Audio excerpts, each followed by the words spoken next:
All right, what's up? Welcome back, Nerd Down in the Creek. We are Monday of week 1 of 21.1. So workout was released on Thursday. Good chunk of people did it on Friday. Most did it on Friday. And a handful did it again today on Monday. Redos, different versions. This is my follow-up of my post from Friday, right? I think I did it as the foundation. That was the bear crawl and the jumping jacks. Today, I did it as a slightly modified adaptive version. It's the adapted athlete with lower extremity. Sorry, it's a combination of the adaptive athlete's upper extremity, lower extremity. So what we've got is the lunge. I did the version which is the lunge, burpee, and then the dumbbell twist. And so lunge, burpee is associated with if I am adapted for upper extremity modification. So I would do the lunge, burpee, and then the double under with a mono rope. So if I was missing an arm at some point, or amputation below the elbow or below the shoulder or something like that, Logan Aldridge, amazing athlete. I think he's co-founder of the Adaptive Athlete Program through CrossFit. There's a video of him doing it at Invictus. Absolutely phenomenal. Highly recommend it. Google it. I think they posted it on the CrossFit page. He's a slightly intimidating man, right? Like he's moving so freaking fast, so fit, phenomenal, absolutely phenomenal athlete, super cool human being. Anyway, so we did it combining the upper extremity, because then the lower extremity adaptation would be if you would do the push up, shoulder touch, lower back down, push up. So the complex is you're up, touch, you go back down, you push back up. That's your complex that equates to the wall walk. And then the dumbbell twist, but I just kept it the dumbbell twist for everybody to give our jumping muscles a little bit of a rest. I don't know about you guys, but my calves were sore for like 3 days after those double unders. Wow, really long explanation. I will tell you, so I did it with the lunge, burpee, dumbbell twist, 35 pounds.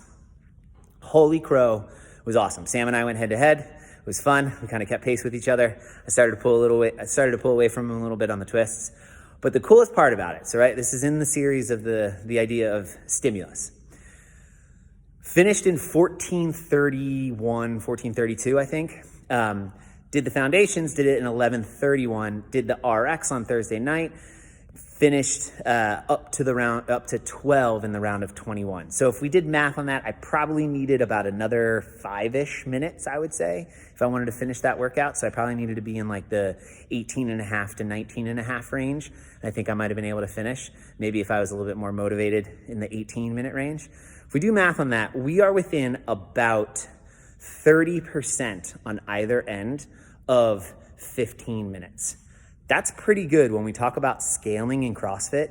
If we scale from men to women's weight, or just, right, 135 to 95, kind of the standard, it's 2/3. It's about 33.33% scaling up and down. If you're scaling up to like regionals levels athlete type of workouts, you usually scale it up about a third. To go to games, you usually scale it up again about a third. It's like Dave Castro and his team knew what they were doing.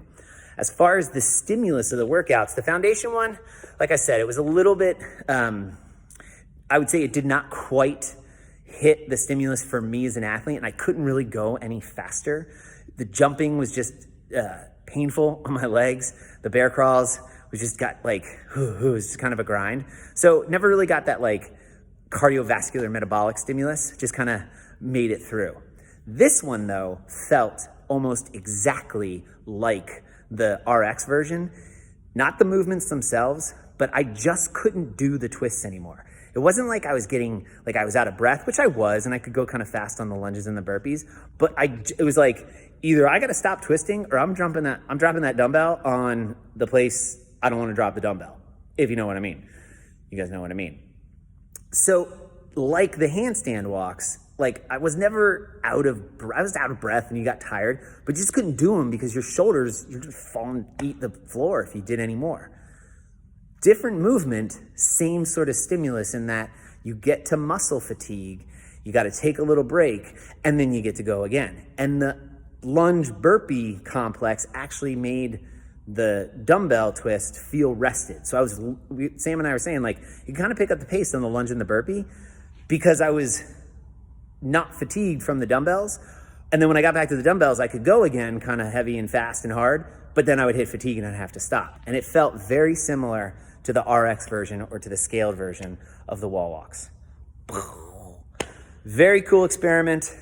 Very interesting to look at this thing as less of RX scaled, foundation, modified, blah, blah, blah, blah, blah, and more of what's the intended stimulus. The intended stimulus is we're seeing times in the 12 to 13 minute mark for the top folks. We're seeing times into the 20 or 210 double unders for kind of that next tier down, and then like everybody breaking out in some sort of combinations below it. If you look at the modified versions or the scaled versions, it looks very similar as a breakout. That's pretty damn cool. It's like this CrossFit thing works if you follow the methodology. All right, we'll see you on the creek.